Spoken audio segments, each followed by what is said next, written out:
ان سے میرا سوال ہے کہ کیا نیشنل سیکیورٹی کونسل میں اسد مجید کا سائفر نہیں پڑھایا گیا؟ ڈونلڈ لیو نہیں کہہ رہا تھا کہ عمران کو نہیں ہٹاؤ گے تو ملک میں مشکل ہو جائے گی؟ کیا یہ سائفر میں نہیں تھا؟ کیا نیشنل سیکیورٹی نے یہ نہیں کہا کہ امریکہ سے ڈی مارچ کرو؟ پھر آپ کہتے ہیں کہ یہ ڈرامہ تھا، یہ ملک کی توہین ہے۔ یہ ملک کی توہین تھی ایک امریکی افسر کہے کہ ملک کے وزیر اعظم کو ہٹاؤ۔ پھر انہوں نے جو مزید نکات جن کو پاکستان کے میڈیا نے ڈاؤن پلے کیا، رائے صاحب وہ یہ کہتے ہیں کہ جب ڈرٹی ہیری اسلام آباد آیا تو اس نے ظلم شروع کر دیا۔ لیاقت علی خان قتل کی طرز پر ہم پر حملہ کیا گیا۔ مجھے معلوم تھا کہ 3 لوگوں نے میرے قتل کا منصوبہ بنایا۔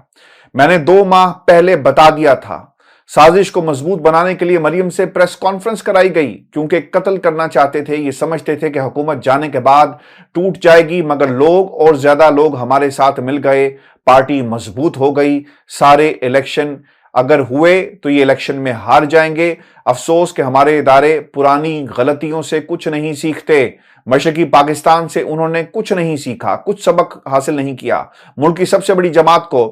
اس وقت انتقام کا نشانہ بنایا گیا۔ ملک کی سب سے بڑی پارٹی کا سربراہ اپنے صوبے میں اپنی پولیس سے FIR درج نہیں کرا سکا جب تک طاقتور قانون کے نیچے نہیں آئے گا، جب تک ادارے اپنی حدود میں رہ کر کام نہیں کریں گے۔ عدلیہ اور فوج پر اگر تنقید نہیں کرے گا تو ملک سے کوئی مخلص نہیں ہو سکتا۔ اگر آپ کی فوج مضبوط نہیں ہوگی تو ملک کمزور ہوگا۔ یہ امپورٹڈ حکومت غیر ملکی قبضہ گروپ ہے۔ سیزن لگا ہوا ہے رائے صاحب، یہ الفاظ تھے خان صاحب کے۔ سیزن میں آتے ہیں، حکومت کرتے ہیں، حکومت ختم ہوتی ہے تو سیزن لگا کر لندن یا کسی اور ملک چلے جاتے ہیں، یا اربوں روپے کی جائیدادیں باہر بنا کر بیٹھے ہیں۔ میں خون کے آخری قطرے تک لڑوں گا۔ رائے صاحب، ایک نئی حکمت عملی، ایک نیا جوش، اور پاکستان کی سیاست جس کے بارے میں نون لیگ یہ کہتی تھی کہ شاید یہ خان صاحب بند گلی میں چلے گئے ہیں، ان کے پاس راستہ موجود نہیں آرمی چیف کی تعیناتی کے بعد، لیکن سیاست کا ایک نیا رخ ہم دیکھ رہے ہیں پاکستان میں۔ رائے صاحب، کیا ہونے جا رہا ہے؟ خان صاحب کی تقریر، 7 نکات جو پاکستان کے میڈیا نے ڈاؤن پلے کیے، کیا کہیں گے اس تقریر کے حوالے سے؟ اور سیاسی جو کینوس ہے وہ بدلنے جا رہا ہے۔ دیکھیں ہاشمی صاحب، ایک تو چونکہ میں اسلام آباد میں رہتا ہوں اور اسلام آباد میں صحافت کرتا ہوں، 22-23 سال ہو گئے اسلام آباد میں صحافت کرتے ہوئے، تو پہلے تو اس جلسے میں کتنے لوگ تھے ان کا تعین کرنا بہت اہم ہے، کیونکہ نون لیگ نے اور نون لیگ کے قریبی دانشوروں نے اور نون لیگ کے قریبی صحافیوں نے یہ ایک بیانیہ بنایا کہ یہ کوئی بہت بڑا شو نہیں تھا، یہ کوئی بہت بڑا جلسہ نہیں تھا۔ لیکن ہاشمی صاحب، میں خود آج روڈز کے اوپر اور وہ راستے جو کہ اس جلسہ گاہ کی جانب جاتے تھے، میں خود ان راستوں کے اوپر گیا، میں نے خود اس کراؤڈ کو دیکھا، اور پھر میں جس چینل کو اسلام آباد میں ہیڈ کرتا ہوں، میری پوری رپورٹنگ ٹیم بھی اس جلسے کو کور کر رہی تھی، تو مجھے ان سے بھی لمحہ بلمحہ اطلاعات مل رہی تھی کہ کس وقت پر کتنا کراؤڈ ہے اور جلسہ گاہ کے اندر کیا کچھ ہو رہا ہے۔ ایک تو ہاشمی صاحب، جو آپ کا اولڈ ایئرپورٹ ہے، وہاں سے مین ایکسپریس وے جو فیض آباد کی جانب آتی ہے، یہاں پر کنٹینر لگا کر اس کو مکمل طور پر بند کر دیا گیا تھا۔ فیض آباد کا جو ایکسپریس وے ہے جو اسلام آباد کی جانب جاتا ہے، وہاں ایک چھوٹا سا راستہ کھلا رکھ کر یہ تاثر دیا گیا کہ دیکھیں ہم نے فیض آباد کو کھولا ہوا ہے، لیکن فیض آباد تک پہنچنے سے پہلے جو لوگ اسلام آباد میں رہتے ہیں وہ میری بات کو زیادہ اچھے طریقے سے انڈرسٹینڈ کر سکتے ہیں کہ جو آپ کا اولڈ ایئرپورٹ ہے کورال چوک کے قریب، وہاں پر کنٹینرز کا پہاڑ تھا، اور میں بھی جب وہاں سے نکلنے لگا تو میری گاڑی کو وہاں سے جگہ نہیں مل رہی تھی۔ پھر وہاں پر ایک پولیس آفیسر تھے، انہوں نے مجھے پہچان لیا۔ پھر ایک تھوڑی سی جگہ سے، میں نے ظاہر ہے کہ میڈیا میں کام کرتا ہوں تو مجھے اپنی اسائنمنٹ پہ بھی پہنچنا ہوتا ہے، تو پھر میں وہاں سے نکلا، لیکن پی ٹی آئی کی کوئی گاڑی، کوئی ایک موٹر سائیکل بھی وہاں سے نہیں نکل سکا۔ اور اس وقت میرا یہ خیال تھا کہ رانا ثناء اللہ کم سے کم کنٹینر لگا کر اسلام آباد کو ایک قلعے میں تبدیل کر کے، راولپنڈی کو اور ریڈ زون کو ایک جیل میں بدل کر اس اجتماع کا کسی نہ کسی حد تک امپیکٹ کم کرنے میں کامیاب ہو جائیں گے۔ لیکن ہاشمی صاحب، 12:30-1 بجے کے بعد ان تمام کنٹینرز کے باوجود وہ جو ایک بالکل چھوٹا سا پتلا سا راستہ چھوڑا گیا تھا جی ٹی روڈ کی جانب سے، جو راولپنڈی میں کچہری روڈ ہے اس جانب سے، اور پھر کے پی سے جو موٹر وے سے قافلے آئے اور پنجاب سے، ہاشمی صاحب اس کے بعد یہ اتنا میسو شو بن گیا کہ پاکستان کی تاریخ میں راولپنڈی میں اتنا بڑا جلسہ نہیں ہوا. عمران خان صاحب کا بھی راولپنڈی میں اس سے پہلے اتنا بڑا جلسہ کبھی نہیں ہوا. جو عمران خان صاحب نے اسلام آباد میں جب پہلی مرتبہ سائفر لہرایا تھا پریڈ گراؤنڈ میں، وہ ایک بہت بڑا جلسہ تھا، لیکن اس جلسے نے اس کے بھی ریکارڈ توڑ دیے. یعنی یہ راولپنڈی کی تاریخ کا نہ صرف یہ کہ سب سے بڑا جلسہ تھا، بلکہ عمران خان صاحب کے جو اپنے جلسے ہیں ان سے بھی بہت بڑا جلسہ تھا. اور اس کا امپیکٹ اس وجہ سے بہت زیادہ ہے ہاشمی صاحب کہ رانا ثناء اللہ نے یہ پریس کانفرنس کی تھی کہ یہاں پر دہشت گردانہ حملہ ہوگا، تھریٹ الرٹ ہے، خود کش حملہ ہو سکتا ہے. عمران خان صاحب کے کنٹینر پر فائرنگ ہو چکی تھی. تو یہ پریس کانفرنس کرنے کا مقصد ہی یہ تھا کہ لوگوں کو ڈرا دیا جائے، لوگوں کو یہ خوف ہو کہ یہاں پر فائرنگ ہو جائے گی، لوگوں کو خوف ہو کہ یہاں پہ خود کش حملہ ہو جائے گا. تو ظاہر ہے کہ بہت سے لوگ، خاص طور پر جو فیملیز ہیں جن کے بچے ہیں، ان میں سے بہت سے لوگ ایسے ہو سکتے ہیں جو اس خوف کا شکار ہو جائیں اور یہ کہیں کہ چلیں اس ایک جلسے میں نہیں جاتے، کون سا اس ایک جلسے سے ہی پوری حکومت الٹ جائے گی. لیکن ہاشمی صاحب، میں بطور صحافی اس طرح کا جوش، اس طرح کا کراؤڈ میں نے کبھی نہیں دیکھا کہ اتنے کنٹینرز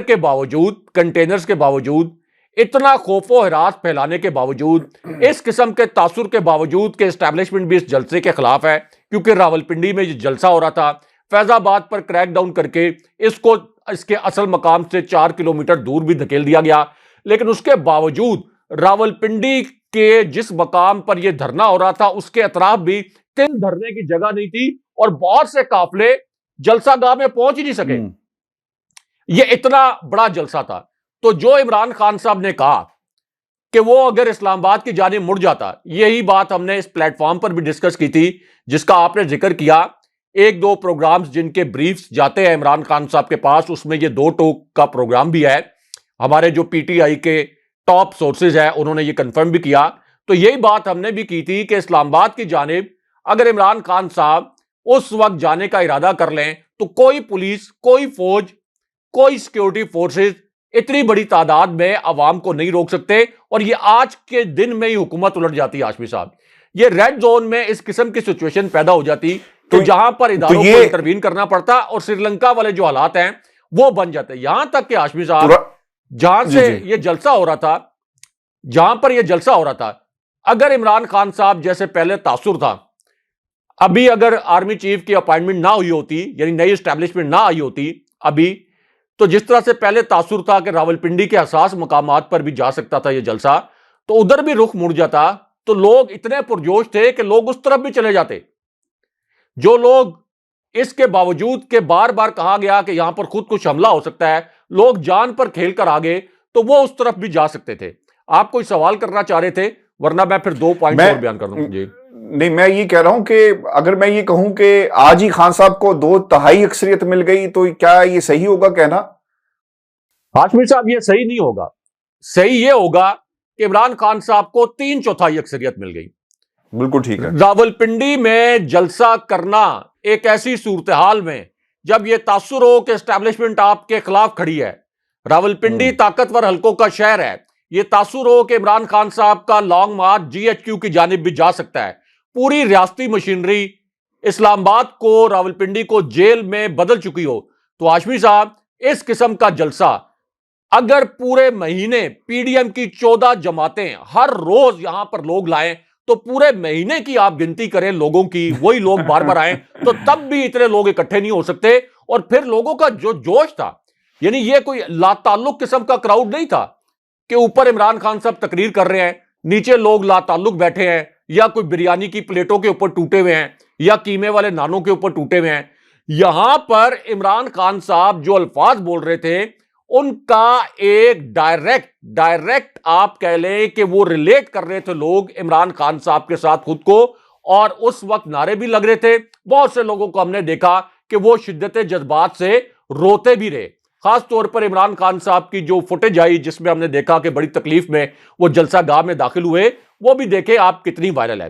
اب جو 7 پوائنٹس آپ نے بتائے ان کو ذرا ڈسکس کرتے ہیں، کیونکہ یہ بڑے حساس قسم کے پوائنٹس تھے اور میڈیا نے نہ صرف یہ کہ ان کو ڈاؤن پلے کیا بلکہ ان کو مکمل طور پر سنسر بھی کر دیا،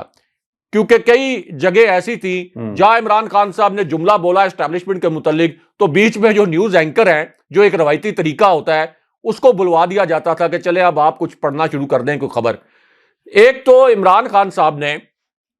اشارتاً army chief general Qamar Javed Bajwa کا ذکر کیا۔ یہ جو آپ نے اثاثوں والی بات کی کہ ایک شخص نے اثاثے بنا لیے، نام نہیں لیا لیکن ایک شخص کا ذکر ہوا ہے، ایک شخص کا ذکر کیا، تو ظاہر ہے کہ وہ ایک شخص عمران خان صاحب نے جنرل باجوہ کی جانب اشارہ کیا کہ ایک شخص نے اثاثے بنا لیے، یعنی یہ جو ابھی ان کے ٹیکس ریکارڈ کے متعلق سٹوری آئی تھی امریکہ سے احمد نورانی نے جو کی، جس کے بعد اسحاق ڈار نے بھی جان بوجھ کر یہ خبر لانچ کروائی، تصدیق کر دی، ہاں تصدیق کر دی کہ یہ ٹیکس ریکارڈ جو ہیں یہ ٹھیک ہے، یعنی یہ ٹیکس ریکارڈ میں جو چیزیں احمد نورانی نے ڈسکس کی تو یہ اثاثے جو ہیں وہ ہیں جنرل باجوہ کے۔ یہ اسحاق ڈار نے اپنا آپ سمجھ لیں کہ وہ ویسپا ایڈمنسٹریشن کے اوپر جو ایک جنرل باجوہ نے ایک جو آپ کہہ لیں کہ بریفنگ کے بعد ایک کالم لکھا گیا تھا کہ اسحاق ڈار نے ویسپا ایڈمنسٹریشن سے رشوت طلب کی تھی، کک بیکس طلب کیے تھے، یہ جنرل باجوہ نے کہا تھا، اور اس کے بعد ایک کالم لکھا گیا تھا جنرل باجوہ کو کوٹ کر کے، تو اسحاق ڈار نے اس کا بدلہ اتار لیا آپ سمجھ لیں۔ تو اسحاق ڈار نے یہ کیا کہ ہم تحقیقات کروائیں گے، اور تحقیقات یہ خاموشی سے بھی ہو سکتی تھی، لیکن اسحاق ڈار نے اس کا اعلامیہ جاری کر کے ایک طرح سے مہر ثبت کر دی کہ وہ جو ٹیکس ریکارڈ ہے اس کے اندر جو جائیدادیں شو کی گئی ہیں وہ ٹھیک ہے۔ ٹھیک سے مراد کہ یہ نہیں ہے کہ اس کو کوئی بڑھا چڑھا کر پیش کیا گیا یا اس کو کوئی ایگزیجریٹ کیا گیا۔ یہاں تک اسحاق ڈار نے یہ بڑا باریک گیم کیا ہے army chief general Qamar Javed Bajwa کے ساتھ۔ تو ایک تو عمران خان صاحب کا اشارہ جنرل باجوہ کی جانب تھا، جنرل باجوہ کی جانب فنگر پوائنٹنگ کرتے ہوئے عمران خان صاحب نے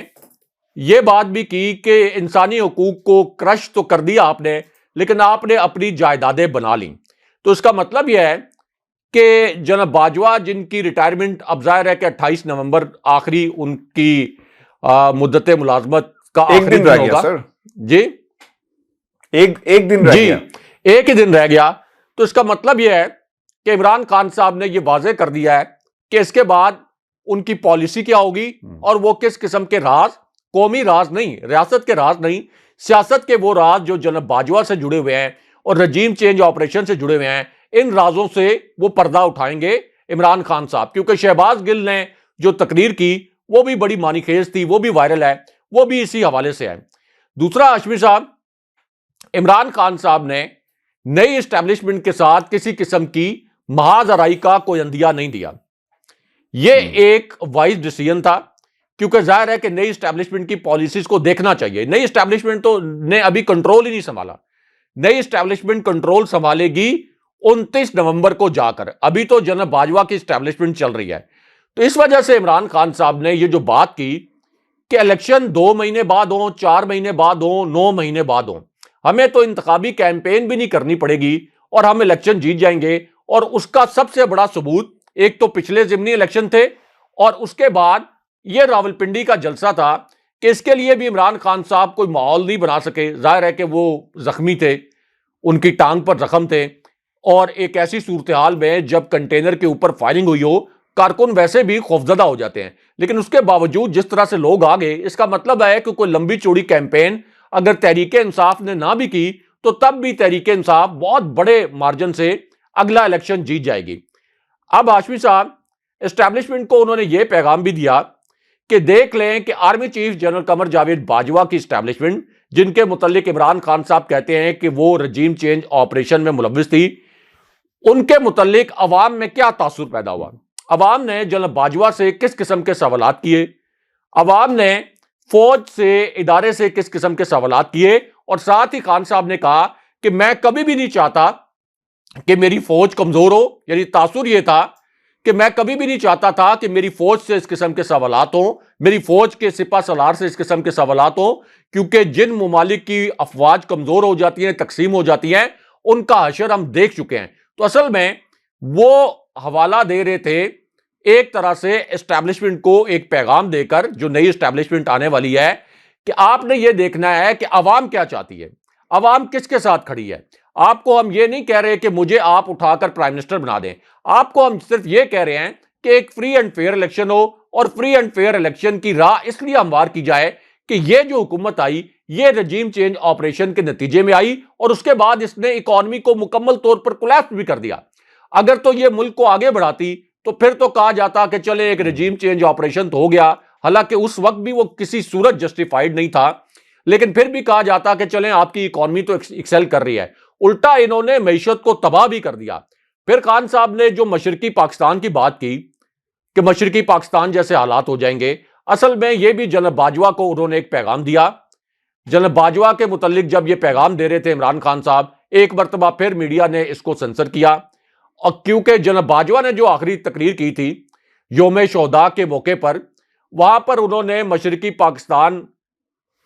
کا جو سانحہ تھا اس پر بات کرتے ہوئے یہ کہا کہ یہ ایک سیاسی ناکامی تھی، اور اس طرح کی بھی انہوں نے باتیں کی کہ فوج کو نشانہ بنایا گیا، فوج کو تہذیب کا نشانہ بنایا گیا، فوج کے اوپر الزامات لگائے گئے. تو وہاں پر اصل میں وہ عمران خان صاحب کی بات کر رہے تھے، عمران خان صاحب کی جانب اشارہ کر رہے تھے. تو اب عمران خان صاحب نے جنرل باجوہ کی اس بات کا جواب دیا ہے، کیونکہ اس کے بعد سے خان صاحب نے کوئی پریس کانفرنس نہیں کی تھی، تو خان صاحب نے کیمروں کے سامنے جواب دیا ہے کہ آپ کی وجہ سے یا آپ کی پالیسیز کی وجہ سے ملک کے اندر مشرقی پاکستان جیسے حالات پیدا ہو سکتے ہیں. اور کیوں پیدا ہو سکتے ہیں ہاشمی صاحب؟ مشرقی پاکستان کے حالات جو تھے یعنی 1971 میں جن حالات کی وجہ سے اتنا بڑا سانحہ ہو گیا، آپ دیکھ لیں کہ اس وقت ملک کی سب سے پاپولر پارٹی کون ہے؟ کون سی پارٹی ہے جو اس وقت ملک کے تمام صوبوں میں نمائندگی رکھتی ہے؟ کون سا لیڈر ہے جو کہ پاکستان کے صحراؤں میں بھی بہت بڑے بڑے جلسے کر سکتا ہے، خیبر سے لے کر کراچی تک کسی بھی علاقے میں جا کر، یعنی کراچی میں، لاہور میں، کوئٹہ میں، پشاور میں، کے پی کے کسی علاقے میں، میاں والی میں، سینٹرل پنجاب میں، کوئی ایسا علاقہ نہیں ہے پاکستان کے اندر جہاں عمران خان صاحب جا کر میسو قسم کے جلسے نہ کر سکتے ہیں، اور انہوں نے ہر علاقے میں جا کر یہ جلسے کر کے دکھائے ہیں. اس کا مطلب کیا ہے کہ عمران خان صاحب پاکستان کے اندر اس وقت واحد بائنڈنگ فورس ہیں،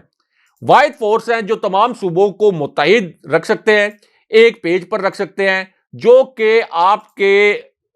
تعصبات ہوتے ہیں، یعنی صوبوں کے درمیان علاقائی تعصبات، رنگ و نسل کے تعصبات، ان تمام تعصبات کو ختم کرنے والا یا جس میں یہ صلاحیت ہو سکتی ہے کہ جو ختم کر سکتا ہے ان تعصبات کو، وہ اس وقت عمران خان صاحب ہے. پھر ظاہر ہے کہ ان کی کے پی میں حکومت، پنجاب میں حکومت، پارلیمنٹ کے اندر سب سے بڑی قوت عمران خان صاحب، اسلام آباد کی تینوں نشستیں قومی اسمبلی کی عمران خان صاحب کے پاس، آزاد کشمیر میں ان کی حکومت، گلگت بلتستان میں عمران خان صاحب کی حکومت. تو اس کا مطلب یہ ہے کہ آپ ایک ایسے لیڈر کو نشانہ بنانے کی کوشش کر رہے ہیں، ایک ایسی پارٹی کو نشانہ بنانے کی کوشش کر رہے ہیں جو کہ اس وقت ملک کے 80% سے زائد علاقے کی حکمران ہے، اور ایک ایسا لیڈر جو کہ ملک کے 99% علاقوں میں انتہائی مقبول ہے، اور باقی 14 جماعتیں جن کو مسلط رکھنے کی کوشش کی جا رہی ہے ان کی کلیکٹیو پاپولیرٹی ایک ہی نہیں، کلیکٹیو پاپولیرٹی 20% کے بھی قریب نہیں ہے. اگر تو یہ ہو نا کہ نون لیگ کی کوئی 20% کے قریب ہو تو پھر بھی کہا جائے کہ چلیں ایک طرف 80% عمران خان صاحب کی، 20% نون لیگ کی، ان تمام جماعتوں کی ملا کر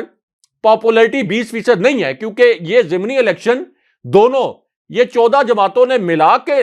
مل کے لڑے، اور اس کے باوجود 3/4 اکثریت سے عمران خان صاحب جیت گئے. ان کو اتنی عبرتناک شکست عوام نے دی، تو عوام تو عمران خان صاحب کے ساتھ کھڑے ہیں. تو اس لیے جناب باجوہ کے متعلق اشارتاً یہ تمام نکات بیان کر کے عمران خان صاحب نے نئی اسٹیبلشمنٹ کو یہ پیغام دیا کہ فوج بھی میری ہے، فوج کا سپہ سالار بھی میرا ہے، فوج کا جوان بھی میرا ہے،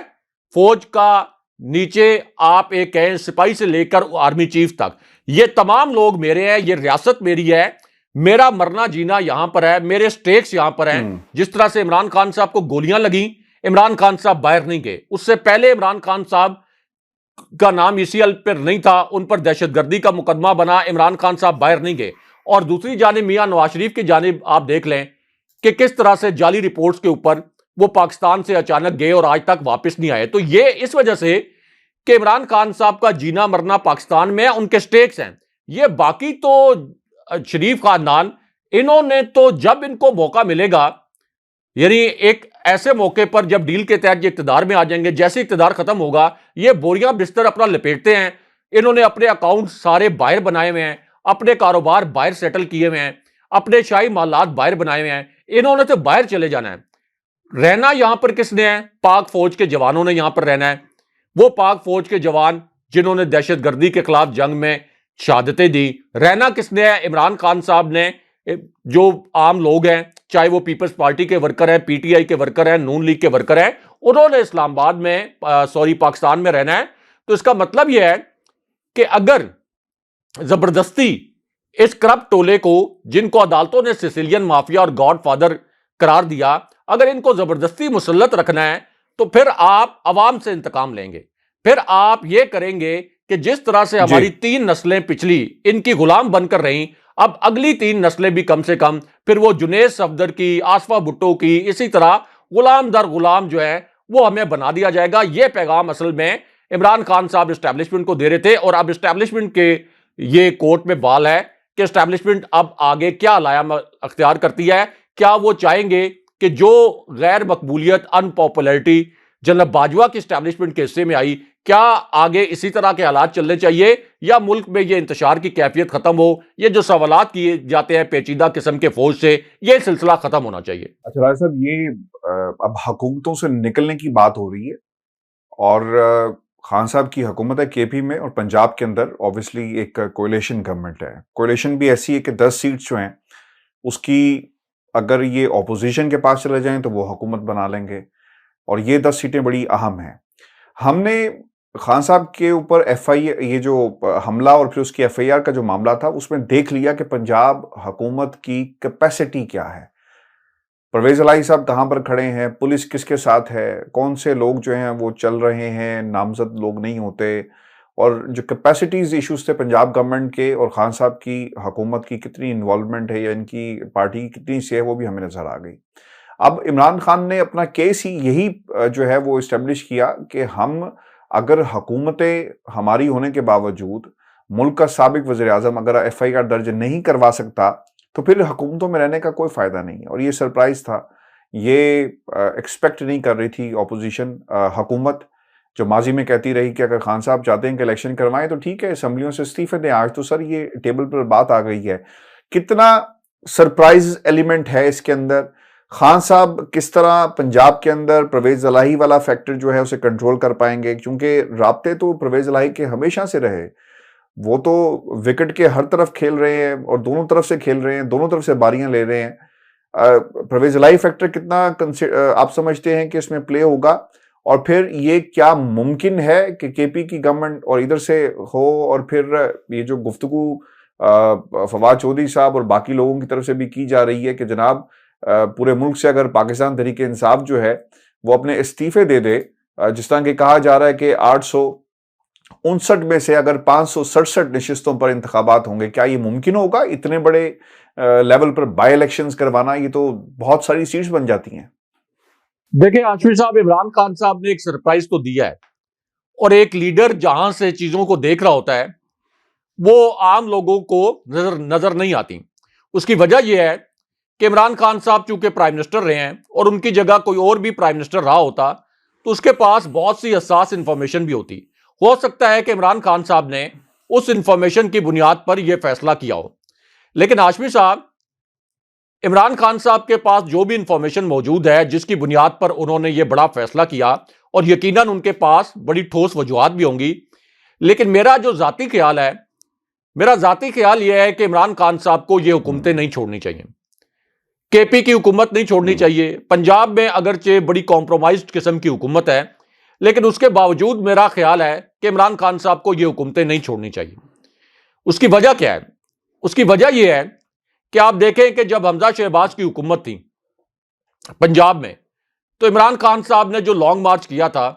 اس کو پنجاب میں ہی کس طرح سے بربریت کا نشانہ بنایا گیا۔ اب چودھری پرویز الہی کی اپنی مجبوریاں ہیں، وہ اپنی سیاست پنڈی کے ساتھ کرتے ہیں، لیکن اس کے باوجود پنجاب سے جو قافلے نکلے اسلام آباد کی حدود تک یا راولپنڈی کی حدود تک، یہاں تک ان کو کوئی خاص مشکلات کا سامنا نہیں کرنا پڑا۔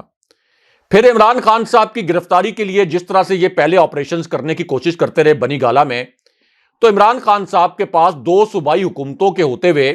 آپ یہ کہہ لیں کہ ایک احساس تحفظ بھی ہے.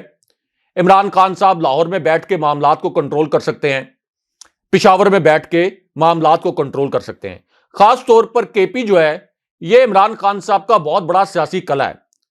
کے پی کے لوگوں نے عمران خان صاحب کو ووٹ دیا ہے, والہانہ محبت کرتے ہیں. پورا پاکستان ہی ظاہر ہے کہ 80% جو لوگ عمران خان صاحب کے ساتھ کھڑے ہیں, اتنی سپریشن کے باوجود, اتنے خوف کے باوجود, اتنے دباؤ کے ہتھکنڈوں کے باوجود, تو اس کا مطلب ہے کہ عمران خان صاحب سے والہانہ عقیدت کا وہ اظہار کرتے ہیں.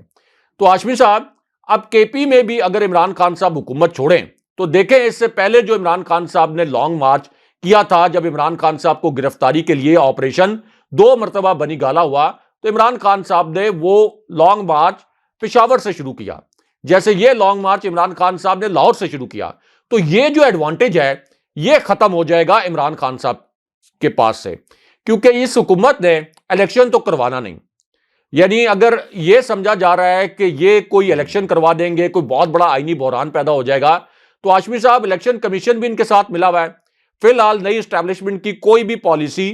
منفی یا مثبت وہ سامنے نہیں آئی ہے. تو اس پوری صورتحال میں اگر ابھی یہ ڈیسیژن کر لیا گیا تو یہ جو سٹرانگ ہولڈز ہیں عمران خان صاحب کے ساتھ, جہاں پر عمران خان صاحب کو ایک بہت بڑا ایڈوانٹیج حاصل ہے, کیونکہ کے پی کے خلاف اگر یہ